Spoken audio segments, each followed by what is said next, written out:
Hello students, चलिए आज की वीडियो में हम बात करेंगे ब्लड रिलेशन के कुछ न्यू क्वेश्चंस की या न्यू पैटर्न के साथ। आई होप कि आप मेरी पहले वाली जो वीडियोस हैं उनको देख रहे होंगे, उनके घर पे प्रैक्टिस कर रहे होंगे और अपने कॉम्पिटिटिव एग्जाम की तैयारी कर रहे होंगे। चलिए आज मूव करते हैं हमारा question number first blood relation का। ओके, क्वेश्चन फर्स्ट है हमारा, D's father's mother only son's wife is related to डीज।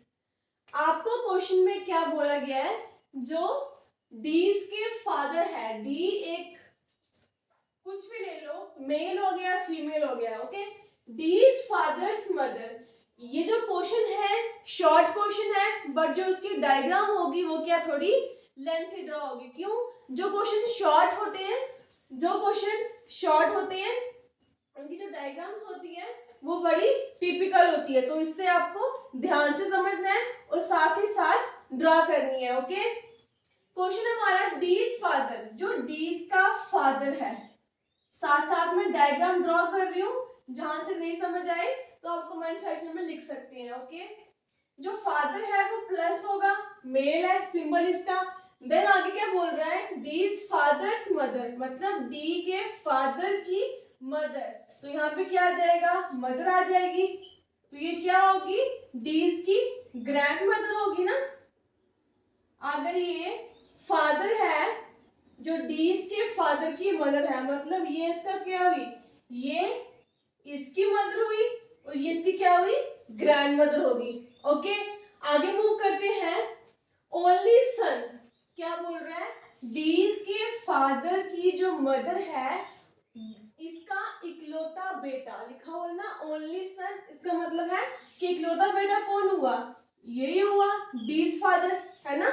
यहाँ पे मैं रेस्ट करती हूँ सन। समझ आया? वापस एक बार देख लो, क्वेश्चन क्या बोल रहा है, डीज फादर्स मदर्स ओनली सन, डीज के फादर की मदर, उसका क्या है, ओनली सन, मतलब इकलौता बेटा। इकलौता बेटा कौन आ गया, डीज का फादर, तो यहाँ पे क्या आ गई है इसकी, ये इसका सन आ गया, ये इसकी मदर आ गई। तो जो सबसे ऊपर है ये ग्रैंड मदर किसकी हुई, डीज की ग्रैंड मदर हुई। इतना क्लियर हुआ? आगे मूव करते हैं।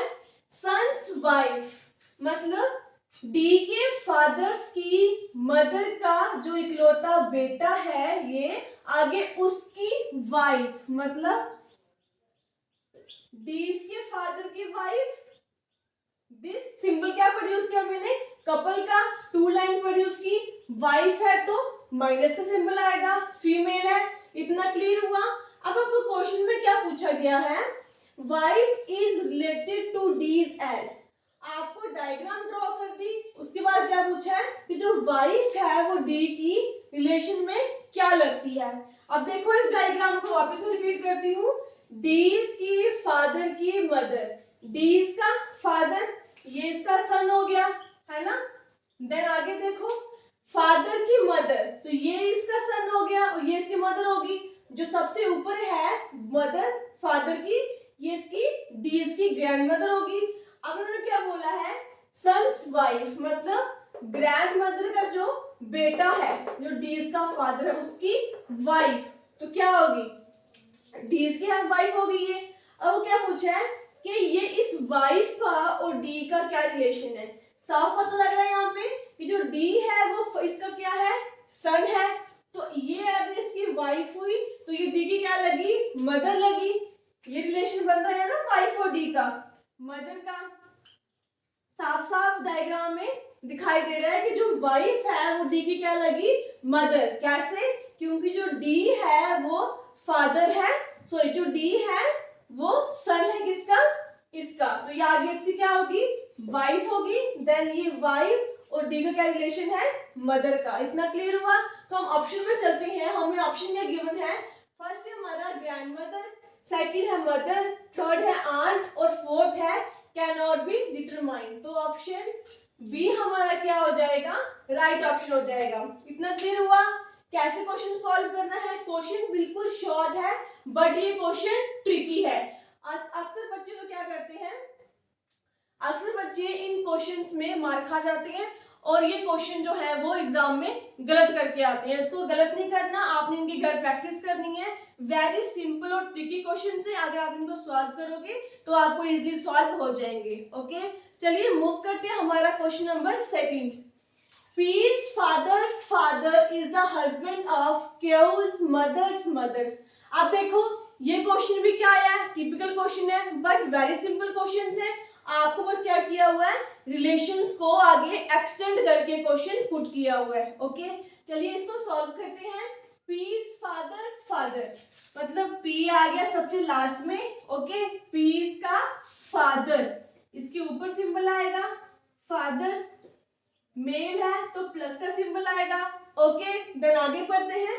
P's father's father मतलब P के फादर का फादर। ये इस लाइन को आप ध्यान से समझना, जो एपोस्ट्रोफी एस होता है ना, इसका मीनिंग होता है उसका, जिसका। अगर P होगा तो P का, ठीक है, अगर S होगा तो S का, मतलब एपोस्ट्रोफी S का क्या मतलब होता है, का। जैसे बोलूंगी मोहन्स फादर, मोहन का फादर, ठीक है, रियाज मदर, रिया की मदर। ऐसे जो है अपोस्ट्रोफी का मीनिंग क्या होगा, का, मतलब पी का फादर। अब देखो अगेन इस फादर में भी अपोस्ट्रोफी एस लगा हुआ है, इसका मतलब पीस के फादर का फादर। समझ आया, क्लियर हो गया क्वेश्चन कैसे पुट किया हुआ है। वापस से अगर रिपीट कर लो, पीस फादर्स फादर्स, देखो पीस में भी अपोस्ट्रोफी एस लगा हुआ है और फादर में भी अपोस्ट्रोफी एस लगा हुआ है। इसका मतलब क्या है कि पीस का भी फादर और आगे उसके फादर का भी फादर। इतना क्लियर हुआ। तो यहाँ पे डायग्राम में से ड्रॉ करेंगे हम, P's father then father's father, इसका भी ऊपर क्या आएगा, फादर आएगा। समझ आया, तो ये क्या हो गया, पी का ग्रैंडफादर हो गया। समझ आया, पी का क्या लगा, ये सबसे टॉप में जो फादर है ग्रैंडफादर लगा, तो ये मिडिल में जो फादर है ये इसका सन लगा। इतना क्लियर हुआ। आगे मूव करते हैं। Is the husband of Q's mother's mother, ये भी रिपीट हो रहा है। देखो यहाँ पे क्यूज मदर्स मदर्स, इसका मतलब जो ग्रैंडफादर है वो क्या है, हस्बैंड है किसका, हस्बैंड है तो हस्बैंड के लिए क्या होगा, डबल लाइन पर यूज होगी कपल का सिंबल। ओके, ये किसका हस्बैंड है, husband of Q's mother's mother's, क्यों यहाँ आएगा पी के सामने, तो क्यों की मदर का, क्यों की मदर की मदर है, उसका हस्बैंड है कौन, उसका हस्बैंड है कौन, पीस फादर्स फादर्स। क्लियर हुआ। वापस रिपीट करती हूँ, यहां तक मैंने आपको बताया था, आगे मूव करती हूँ। Is the husband of Q's mother's mother, क्यों की मदर का मदर, वो क्या है, हस्बैंड है किसका, इसका, मतलब ये इसकी क्या लगी, वाइफ लगी, फीमेल, सिंबल किसका आएगा, माइनस का। देन ये भी फीमेल है, सिंबल किसका आएगा, माइनस का। अब देखो जो मैंने डायग्राम ड्रॉ की है उसमें क्या लॉजिक, क्या लिंक क्रिएट हो रहा है, इसको ध्यान से समझना। ओके, क्वेश्चन के अकॉर्डिंग डायग्राम हमारे ये बननी थी। वापस रिपीट कर लो एक बार, आप सारे बच्चे क्वेश्चन को रीड आउट करो एंड देन डायग्राम देखो, आपको खुद ब खुद जो है ऑप्शन पता लग जाएगा कि इसका आंसर क्या है। ठीक है, अगर आपको रिलेशन की थोड़ी बहुत ही नॉलेज है तो अपने पेरेंट्स से, अपनी फैमिली से, रिलेटिव से रिलेशन के बारे में थोड़ी जानकारी लो, ताकि आप इन क्वेश्चंस को इजीली सॉल्व कर सकें। ओके, इन क्वेश्चंस को सॉल्व करना कोई डिफिकल्ट नहीं है, बस आपको रिलेशंस की नॉलेज होनी चाहिए कि कौन सा रिलेशन इसके साथ क्या फॉल करता है। ओके, अब देखो हमारा क्वेश्चन क्या था, P's father's father's is the husband of Q's mother's mother's. जो पी का फादर है आगे उसका फादर है, जो हस्बैंड है किसका, क्यू की मदर्स का, मदर का हस्बैंड है। ओके, अब वो फाइंड क्या करना है, how is P related to Q, कि पी का और क्यू का क्या रिलेशन है। ठीक है, अब पहले हम ऑप्शन देख लेंगे कि हमें ऑप्शन में क्या क्या गिवन है। फर्स्ट ऑप्शन है हमारा कजन, ओके, सेकंड ऑप्शन है हमारा सिस्टर और सी ऑप्शन है हमारा ब्रदर। अब सबसे पहले क्वेश्चन ये राइज होता है कि हमें ना पी का जेंडर पता है और ना हमें जेंडर पता है क्यू का। ओके, अब बच्चे क्या करेंगे, ना हमें पी का जेंडर पता है ना हमें क्यू का जेंडर पता है, ठीक है, तो क्या करेंगे, सीधा कैन नॉट बी डिटरमाइन को टिक कर देंगे। बट लेकिन ये क्या होगा, रॉन्ग ऑप्शन होगा। क्यों क्यों हम इसको डिस्कस करते हैं पहले। अब देखो, हमें ना जेंडर पी का पता है ना क्यू का पता है। अब हमें ऑप्शन इसके अलावा और क्या गिवन है इसको पहले हम पढ़ लेंगे, ठीक है। पहला ऑप्शन क्या हमारा, कजन। अब बी ऑप्शन क्या है, सिस्टर। तो सी ऑप्शन क्या है, ब्रदर। जब हमें इसके रिलेशन ही नहीं पता तो इसका मतलब ब्रदर और सिस्टर जो क्या होंगे, ऑटोमेटिकली कैंसिल हो जाएंगे।